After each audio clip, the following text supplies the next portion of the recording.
शहर की वही पुरानी गली, वही टूटे मकान, लेकिन आज सुबह कुछ अलग थी। सूरज की रोशनी पहली बार उस घर में ऐसे घुसी जैसे अंधेरे से इजाजत लेकर आई हो।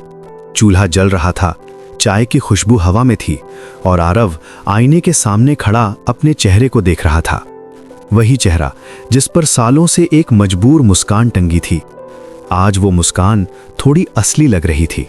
कंधों पर बोझ था पर सिर झुका नहीं। जिम्मेदारी ने हमें तोड़ा नहीं बल्कि पहचान दी। आरव का आज। आरव अब 22 साल का हो चुका था।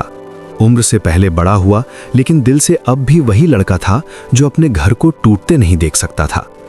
वो अब फैक्ट्री में सिर्फ मजदूर नहीं था, वो सुपरवाइजर बन चुका था। तनख्वाह ज्यादा नहीं थी पर सम्मान था, और सम्मान गरीबी में सबसे महंगी चीज होती है। माँ की बदली हुई आंखें। सरिता अब आरव को जाते हुए डर से नहीं, दुआ से देखती थी। वो अब दूसरों के घर बर्तन नहीं मांजती थी, घर में ही सिलाई का काम करने लगी थी। उसकी आंखों में अब थकान नहीं, सुकून था। मेरा बेटा जिंदा है, बस यही बहुत है। माँ की दुआओं में वो ताकत होती है जो टूटी छत को भी आसमान बना देती है। पिता माधव, शर्म से सम्मान तक। माधव अब ज्यादा बोलता नहीं था, लेकिन जब बोलता तो उसकी आवाज में आत्मसम्मान होता। अब वो मोहल्ले में आरव के पापा कहलाता था, और एक पिता के लिए ये किसी पदवी से कम नहीं। एक शाम उसने आरव से कहा, बेटा, मैं तुझे कुछ नहीं दे पाया। आरव ने हाथ पकड़ लिया। आपने मुझे हार मानना नहीं सिखाया, यही बहुत है। माधव की आंखें भर आईं। बाप की खामोशी में 1000 दुआएं छुपी होती हैं। वो बोलता नहीं पर टूटता हर रोज है। मीरा। सपना अब हक बन गया। मीरा अब मेडिकल कॉलेज के दूसरे साल में थी। वो सफेद कोट पहनती तो पूरा घर गर्व से भर जाता, लेकिन वो आज भी उसी घर में रहना पसंद करती थी। एक दिन उसने आरव से कहा, भैया, अगर आपने वो दिन सहा न होता तो आज मैं यहां न होती। आरव मुस्कुराया। अब तू दूसरों का दर्द समझेगी, बस यही मेरी जीत है। कुछ सपने खुद के नहीं होते, वो पूरे परिवार की नींदें छीन लेते हैं। कबीर और छोटू, नई पीढ़ी। कबीर अब कॉलेज में था और छोटू अब छोटू नहीं रहा।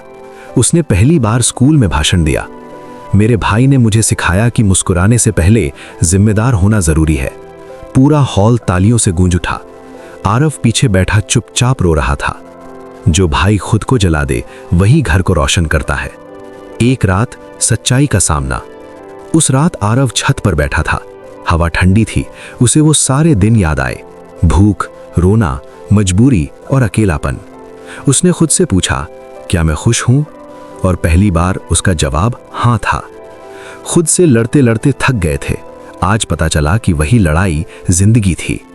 घर का असली मतलब। वो घर आज भी छोटा था, छत आज भी पूरी नहीं थी, पर अब उसमें डर नहीं रहता था। अब उसमें हंसी थी, उम्मीद थी और भविष्य था। दादी सुभद्रा अब नहीं थी, लेकिन उनकी कही आखिरी बात दीवार पर टंगी थी। घर ईंट से नहीं, हिम्मत से बनता है। कुछ लोग जाते नहीं, वो दीवारों में बस जाते हैं।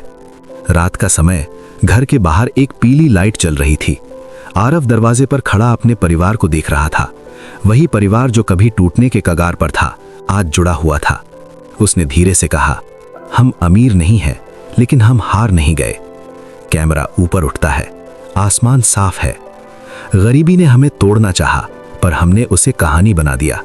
अगर ये कहानी आपके दिल को छू गई हो, अगर आपको आरव की मजबूर मुस्कान अपनी जिंदगी से जुड़ी लगी हो, तो प्लीज इस वीडियो को लाइक करें, शेयर करें किसी ऐसे इंसान के साथ जो चुपचाप सब सह रहा है।